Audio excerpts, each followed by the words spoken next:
आप देख रहे हैं 7 न्यूज छत्तीसगढ़, खबरें छत्तीसगढ़ की। परपोड़ा में शासकीय भूमि पर स्वयं के पैसे से गौशाला।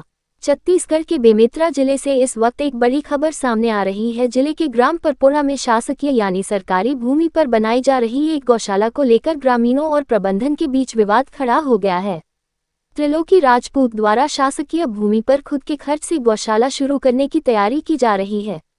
इस गौशाला का आगामी 3 जुलाई को भव्य शुभारंभ भी प्रस्तावित है। बेमेतरा के ग्राम परपोड़ा में हो रहे इस निर्माण को लेकर गांव 2 धड़ों में बंट गया है। जानकारी के मुताबिक इस गौशाला के उद्घाटन के लिए केंद्रीय राज्य मंत्री तोखन साहू को भी आमंत्रित किए जाने की खबर है। त्रिलोकी राजपूत ने कहा कि इस कार्य का एकमात्र उद्देश्य निस्वार्थ भाव से गौसेवा करना है। गौशाला खुलने से क्षेत्र के बेसहारा और आवारा मवेशियों को रहने और चारे का ठिकाना मिलेगा, जिससे सड़क हादसों और फसलों की बर्बादी पर भी रोक लगेगी। और मैं यहाँ पे 5 एकड़ जो भूमि है वो जबकि कलेक्टेड से मांग किया था मैं, और मेरे पास 51 जन का साइन भी है।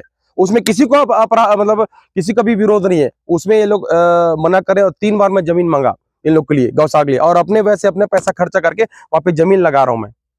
उसके बाद भी हम लोग विरोध कर रहे हैं, तो मैं बस यही चाहता हूँ कि वो जमीन मेरे को मिल जाए, और हमारा जो कार्यक्रम है गौ सेवा का जो है वो काम में करना चाहता हूँ बस सर।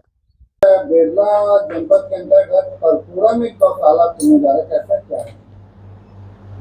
परपुड़ा में गौशाला जो खुल रही है उसमें उसकी जानकारी तो हमको कोई है नहीं।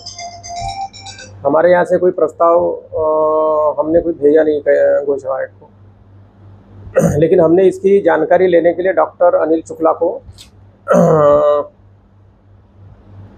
परपुड़ा गांव में भेजा था। तो उन्होंने सब इंक्वायरी किया। इंक्वायरी करने पर उनको पता चला कि कोई एक व्यक्ति है वो गौशाला खोलना चाहता है। तो उन्होंने सारे शासकीय जो नियम है गौशाला खोलने के और गोदाम खोलने के, सभी नियमों से उनको अवगत कराया गया। वो स्वतः यानी व्यक्तिगत तौर पे गौशाला खोलना चाहता है, ऐसा उनका कहना है। लेकिन ऐसा व्यक्तिगत तौर पे कोई गौशाला नहीं खोल सकता है। उसके लिए समिति बनाना जरूरी है और उसका पंजीयन गौ सेवा आयोग से किया जाना आवश्यक है। उसके उपरांत ही बाकी प्रक्रिया हो सकती है।